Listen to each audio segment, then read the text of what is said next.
Hello అందరికీ, mango season start అయింది కాబట్టి మ్యాంగో పికిల్ పెట్టేదానికి టైం చాలా ఉంది కాబట్టి అంతలోపు ఇన్స్టెంట్గా తొక్కు పచ్చడి పెట్టుకుందాం.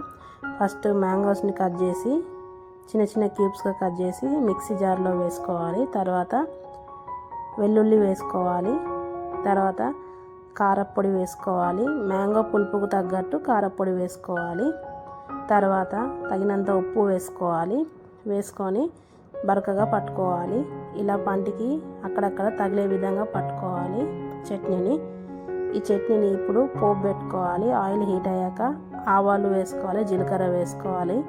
2 చిటపట్లాడాలి. ఈ విధంగా ఆవాలు జీలకర్ర చిటపట్లాడాలి. తర్వాత పచ్చిశనగపప్పు వేసుకోవాలి. తర్వాత కరివేపాకు, వేయించిన జీలకర్ర మెంతి పొడి వేసుకోవాలి. తర్వాత పట్టి పెట్టుకున్న మామిడికాయ పచ్చడి వేసుకోవాలి. పోపులోకి వేసుకొని కలుపుకోవాలి.